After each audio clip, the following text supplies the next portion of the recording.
بسم الله الرحمن الرحيم. الحمد لله رب العالمين، وأشهد أن لا إله إلا الله وحده لا شريك له، وأشهد أن نبينا محمدا عبده ورسوله. أما بعد،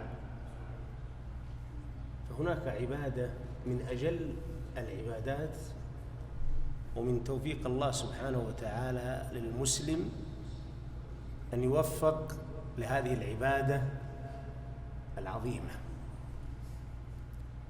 ألا وهي حسن الظن بالله. فما ظنكم برب العالمين؟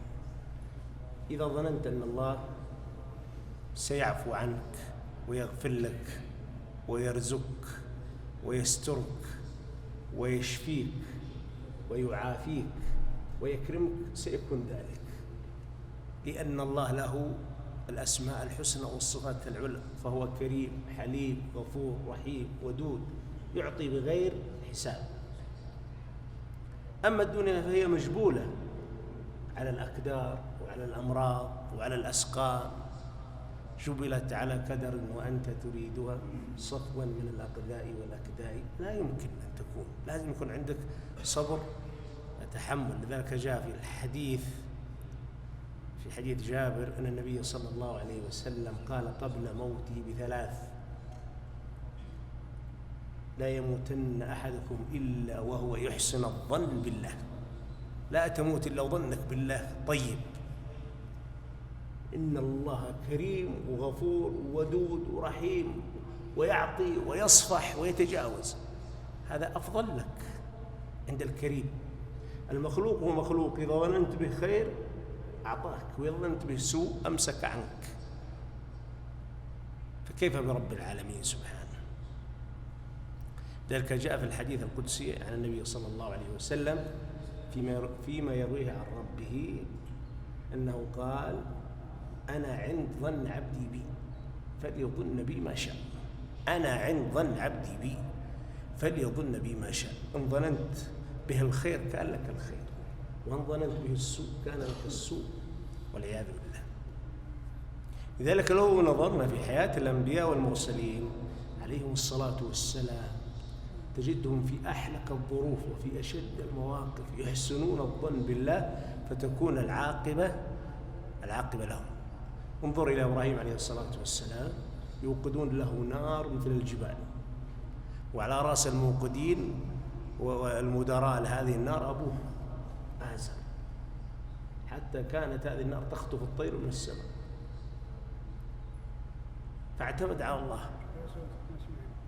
قالوا حسبنا الله، فقال لما رموه قال حسبنا الله ونعم الوكيل. حسبنا الله ونعم الوكيل. فماذا كان؟ وقلنا يا نار كوني بردا وسلاما على إبراهيم. برد، ومع البرد سلام، حتى ما يبرد فيها ولا يزك ولا يتعب، برد وسلام. وقلنا يا نار كوني بردا وسلاما على إبراهيم، لأنه أحسن الظن بالله، وظن إن الله سيكفيه، وظن أن الله هو حسبه، وأن العاقبة ستكون له، فكانت كذلك. ولما جاء له إسماعيل وأحبه أشد الحب، وأمره أن يجعله في الوادي غير ذي الزرع، في المكان الذي تتخطى فيه الطير ولا تعيش فيه حتى السباع، مقطوع من كل شيء.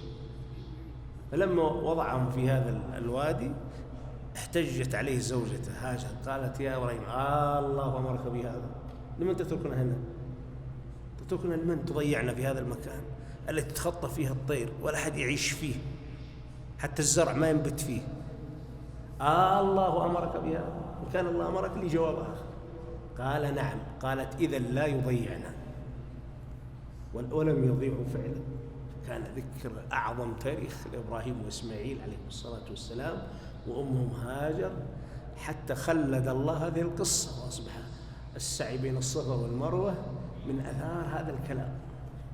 الصفا والمروة، ترى هذا السعي بين الصفا والمروة من آثار قصة إسماعيل مع أم هاجر لما وضعهم إبراهيم عليه الصلاة والسلام في الوادي غير ذي زرع.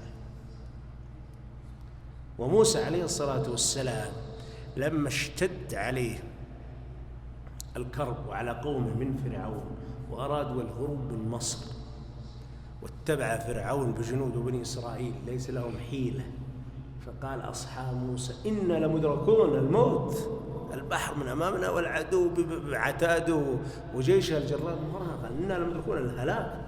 قال كلا إن معي ربي سيهدين. كلا، لا يمكن، كلا أعظم صور الإنكار، كلا لا يمكن يكون هذا. فكيف كانت العاقبة؟ أنجى الله موسى وقومه فلم يهلك منهم أحد، وأهلك الله فرعون وقومه فلم ينجو منهم أحد. لم يجعل الله إلا بدن فرعون آية، أهلك كل ما معه، لأنهم أحسنوا الظن بالله.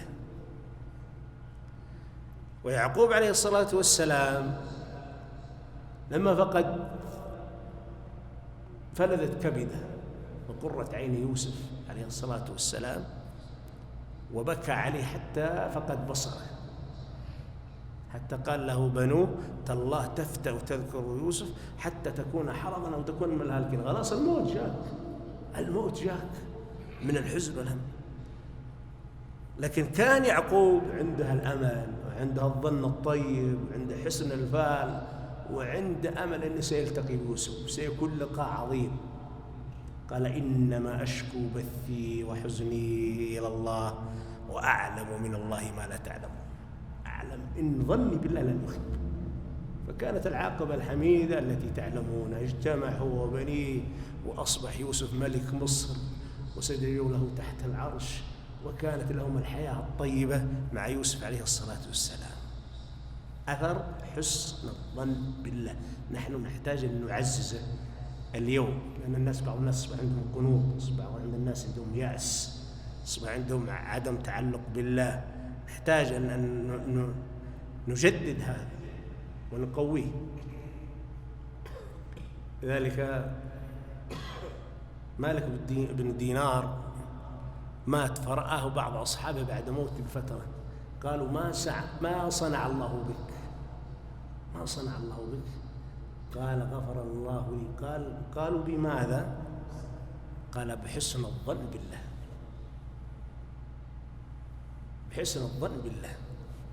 ويقول ثابت البناني كان فيه شاب مسرف على نفسه كثير الذنوب، يغشى الكبائر ولا يتردد. وكانت أم صالحة تعظه تقول لا يأتيك الموت وأنت على هذا الوضع، لا يأتيك الموت وأنت تشرب الخمر، لا يأتيك الموت وأنت لا تصلي، لا يأتيك الموت وأنت تسرق وأنت تفعل الجرائم، لا يأتيك. وكانت تعظه كثيرا. هجم عليها الموت فانكبت عليها الأمة كعادة الأمات رحمة، قالت يا بني لقد حذرتك من مصنعك هذا، كيف تقابل ربك ما عندك عمل؟ قال يا أمة إن ربي كثير المعروف. قال يا أمة إن ربي كثير المعروف وإني أرجو ألا يحرمني بعض معروف. إذا كان هذا كثير المعروف سأدخل في معروف. قال العلماء ونرجو أن يكون الله غفر له بهذه الكلمة العظيمة. نحن نحتاج أن نحسن الظن بالله وأن نتعلق به، وأن نظن أنه سيعفو عنا ويغفر لنا ويتقبل منا صلاتنا ويتقبل منا قرآننا ويتقبل منا دعاءنا ويتقبل منا الصالحات منا ويعفو عنا ويسترنا ويصفح عنا، وهو أكرم الأكرمين وهو أرحم الراحمين. احسنوا الظن بربكم ولا تيأسوا من رحمته ولا من فضله ولا من جوده، فهو أكرم الأكرمين وأرحم الراحمين. اللهم يا ذي الجلال والإكرام يا حي يا قيوم، نسألك بأسمائك الحسنى وصفاتك العلى أن تجعلنا ممن يحسنون الظن بك. اللهم اجعلنا ممن يحسن الظن بك، وتكرمنا وتعطينا وتغفر لنا وترحمنا وتصفع عنا وتحقق لنا آمالنا وتكفر سيئاتنا وتغفر ذنوبنا وتشفي مرضانا وترحم موتانا وتعطينا من عطاياك الجسيمة وآلائك العظيمة يا ذا الجلال والإكرام يا حي يا قيوم. ربنا آتنا في الدنيا حسنة وفي الآخرة حسنة وقنا عذاب النار. ربنا إن لم تغفر لنا وترحمنا لنكونن من الخاسرين. وآخر دعوانا أن الحمد لله رب العالمين، والسلام عليكم ورحمة الله وبركاته. جمعية الدعوة والإرشاد وتوعية الجاليات بأبها، بالدعوة نحيا.